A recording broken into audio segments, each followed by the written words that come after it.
Olá, queridos. A paz do Senhor Jesus. Tudo bem com vocês?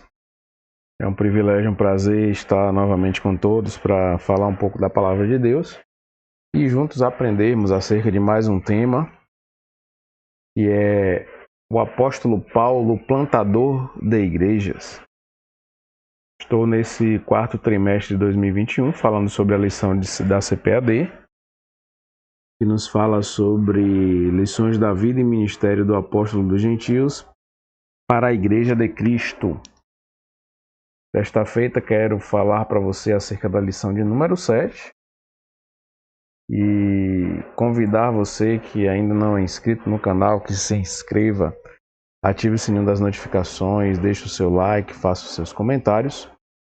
Você vai estar sendo sempre notificado acerca de todas as postagens do canal, além de estar contribuindo sobremaneira com a propagação do Evangelho de Cristo através dessa ferramenta. Vem comigo para mais uma aula, você é meu convidado especial. Como de praxe, irei projetar na tela a imagem da lição para que você possa acompanhar em loco. Se você dispor de um exemplar da Bíblia Sagrada, esteja com ele em mãos também para que você possa acompanhar as referências. Será de grande valia para o seu aprendizado. Vamos lá, vem para a aula. O texto áureo nos fala sobre um assunto interessante que está lá em 1 Coríntios capítulo 3, verso 6, que diz: Eu plantei, Apolo regou, mas Deus deu crescimento. Palavras do apóstolo Paulo. A verdade prática nos diz: a experiência com Cristo é o mais poderoso fator motivacional para plantar igrejas.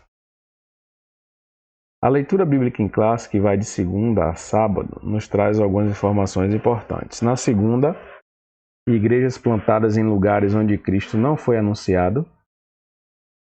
Na terça, a plantação de igrejas se deu entre os gentios. Na quarta, pregar o evangelho é uma obrigação. Na quinta, Antioquia é o ponto de partida do ministério de Paulo. Na sexta, o Espírito Santo direcionou o apóstolo Paulo na missão. No sábado, a verdadeira motivação para a missão. A leitura bíblica em classe está contida em alguns trechos diversos, que são 1 Coríntios capítulo 3, Atos capítulo 13 e ainda em Atos capítulo 16. Vamos refletir sobre esses textos. Começando por 1 Coríntios 3, a partir do verso 6. Eu plantei, Apolo regou, mas Deus deu crescimento, pelo que nem o que planta é alguma coisa, nem o que rega, mas Deus que dá o crescimento. Ora, o que planta e o que rega são um, mas cada um receberá o seu galardão segundo o seu trabalho, porque nós somos cooperadores de Deus. Vós sois lavoura de Deus e edifício de Deus. Atos 13. Na igreja que estava em Antioquia havia alguns profetas e doutores, a saber, Barnabé, Simeão, chamado Níger, Lúcio, Cireneu, e Manaém, que fora criado com Herodes, o tetrarca, e Saulo. E servindo eles ao Senhor e jejuando, disse o Espírito Santo: Apartai-me a Barnabé e a Saulo para a obra que eu os tenho chamado. Então, jejuando e orando e pondo sobre ele as mãos, os despediram. Atos 16. E chegou a Derbe e Listra, e eis ali um certo discípulo por nome Timóteo, filho de uma judia que era crente, mas de pai grego, do qual davam bom testemunho os irmãos que estavam em Listra e Icônio. Paulo quis que este fosse com ele, e tomando circuncidou por causa dos judeus que estavam naqueles lugares, porque todos sabiam que seu pai era grego.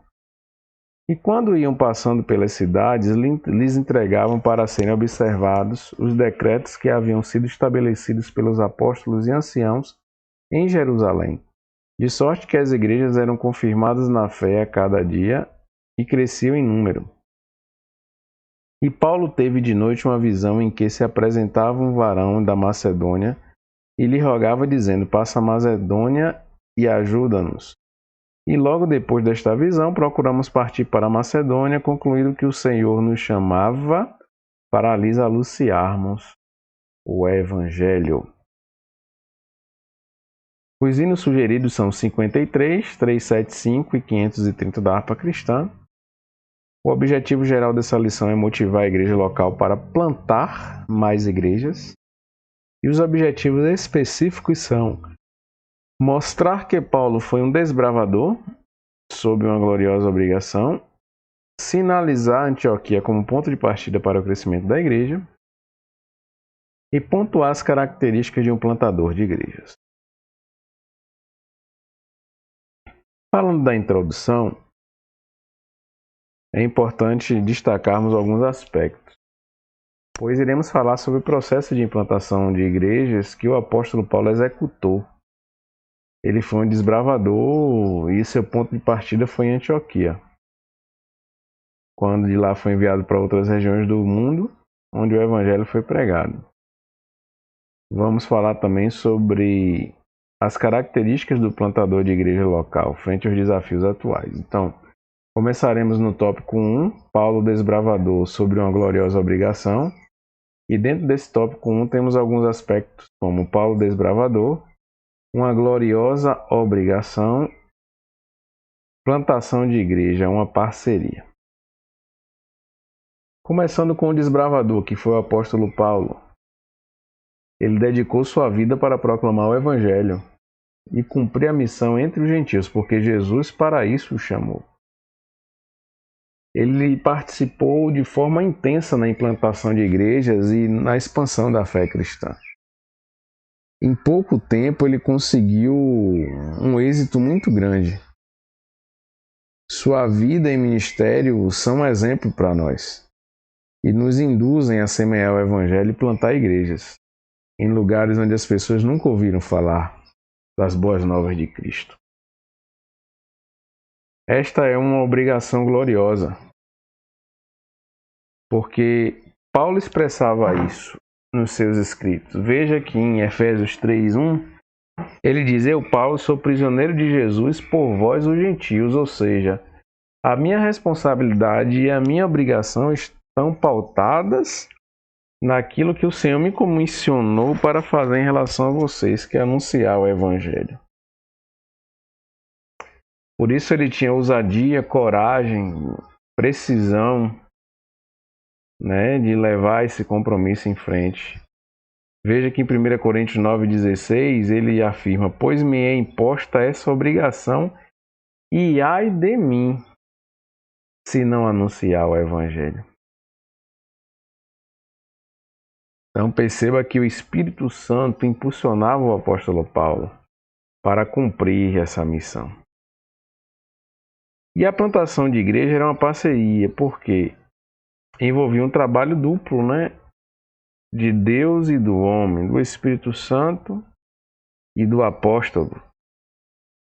São como sementes que jogamos na terra. O nosso trabalho está em semear. Mas as demais etapas competem ao Senhor. Veja que Paulo usa a imagem da plantação nas suas cartas, em especial em 1 Coríntios 3, do 6 ao 9, e ele dá o mérito a Deus sobre esse processo. Nós, crentes, somos cooperadores dessa lavoura. E nesse divino ministério, fica claro que nós temos como compromisso e responsabilidade semear e plantar, mas quem faz germinar, frutificar e crescer é Deus. Ou seja, existe um trabalho conjunto entre Deus e o homem. Precisamos estar atentos para isso. A igreja não é 100% humana nem 100% espiritual.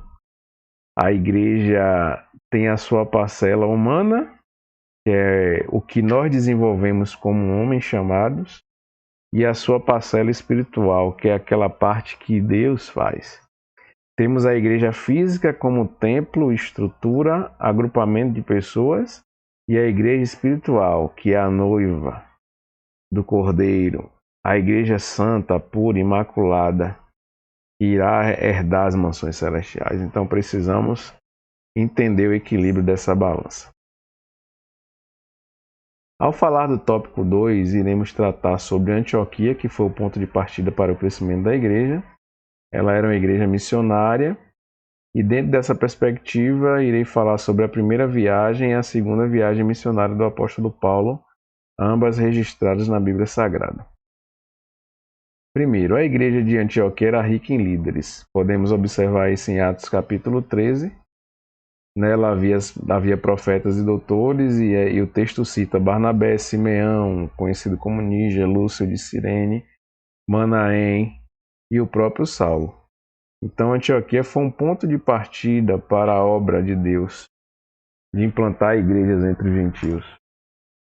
Juntamente com Barnabé, sob jejum e oração, em posição de mãos, Paulo foi enviado para o mundo gentílico. O Espírito Santo o separou, o comissionou para pregar o Evangelho. Na primeira viagem, eles pregaram em Chipre. Isso está registrado em Atos 13:4. Acontece ali o episódio do feiticeiro Elimas, que era aquele que distorcia a mensagem da palavra, mas o apóstolo Paulo, usando de ousadia e autoridade, ordenou que ele ficasse cego por conta da sua atitude. Então ele ficou cego provisoriamente, e as pessoas que estavam ali deram credibilidade à palavra. Inclusive o procônsul foi ganho para Cristo naquela ocasião. Paulo pregou também na sinagoga da Antioquia da Pisídia. Os judeus ali lhe fizeram oposição porque tiveram ciúmes, pois uma multidão se aglomerava para ouvir a mensagem de Cristo que era pregada. E os judeus, além de estarem com inveja acerca do movimento que estava acontecendo, discordavam do teor daquela mensagem. O mesmo aconteceu também em Icônio, Listra e Derbe, registrado em Atos capítulo 14. Foi um trabalho que exigiu muita dedicação, esforço e fé, pois surgiram muitos desafios. Nesse cenário, iremos perceber que alguns aceitaram a palavra, outros rejeitaram, outros perseguiram, outros tentaram desconstruir, relativizar. Mas o importante é que o Espírito Santo fortaleceu o apóstolo, ele deu continuidade à obra missionária. Na segunda viagem, ela é marcada de uma forma muito peculiar, quando Paulo tem uma visão em Atos 16:9, onde aparece um homem para ele e exclama: "Passa a Macedônia e vem nos ajudar." Paulo entendeu que o Espírito Santo estava se revelando para ele no sentido de que ele fosse pregar naquela região. Então, a sua viagem incluiu Derbe, Listra, Troas, Filipos, Tessalônica, Bereia, Atenas, Éfeso, Corinto. Então, muitas pessoas foram alcançadas nessas cidades. Quando Paulo atravessa logo a Macedônia, ele passa por um episódio onde ele repreende uma jovem que fazia adivinhações e que dava lucro para os seus senhores. E aqueles homens revoltados fazem queixa contra Paulo, dizendo que ele trouxe desordem para a cidade. E Paulo é preso junto com Silas, mas o texto diz que ao estarem na prisão, Deus se move de uma forma sobrenatural, envia um terremoto, e acontece naquele episódio a salvação de algumas pessoas que ali estavam, inclusive o carcereiro, que ouve a expressão conhecida do apóstolo Paulo: "Crê no Senhor Jesus e será salvo tu e tua casa." Então perceba que a obra evangelística do apóstolo abrangeu uma região bem específica e alcançou muitas pessoas, implantando inúmeras igrejas. Isso é resultado de alguém que é cheio do Espírito, que depende do Espírito, que tem uma visão ampla acerca do reino de Deus e assume a responsabilidade de pregar o Evangelho. Outro aspecto que irei tratar agora no tópico 3 nos fala sobre as características de um plantador de igrejas. E aqui, dentro desse tópico, irei falar sobre sendo motivado pelo chamado, experimentado no deserto da vida e a igreja segundo as Escrituras. Primeiro, o que é ser motivado pelo chamado? É aquilo que aconteceu com o apóstolo Paulo. Atos capítulo 9. Paulo teve uma experiência com Jesus no caminho de Damasco. O Senhor o questionou, o confrontou, demonstrou que a sua perseguição era o próprio Cristo, que ele estava equivocado nas suas atitudes. Lhe deu uma experiência sobrenatural, permitiu que ele se tornasse cego temporariamente, mas em seguida ele recebeu a imposição de mãos do profeta, tornou a ver e foi cheio do Espírito Santo. E Jesus disse que ele seria um vaso para anunciar o Evangelho aos gentios. Qual era a motivação, portanto, do apóstolo? A própria experiência particular que ele teve com Cristo. Então, a nossa experiência com Deus deve nos motivar a anunciar a mensagem, a pregar o Evangelho, a propagar o reino de Cristo. Para isso, há de se ter experiências no deserto da vida. Como falamos em lições anteriores, o apóstolo Paulo, após ter um encontro com Jesus, ele se retirou para o deserto da Arábia, onde passou um período de reflexão e de aprendizado. E naquele deserto, seu caráter foi transformado. Ele passou a entender que, ao invés de perseguidor, agora ele seria perseguido por causa do Evangelho. Então, precisamos enxergar o deserto como um momento em que Deus age de forma pedagógica em relação a nós, nos capacitando, nos moldando, nos ensinando, nos levando a enfrentar os desafios e vencer.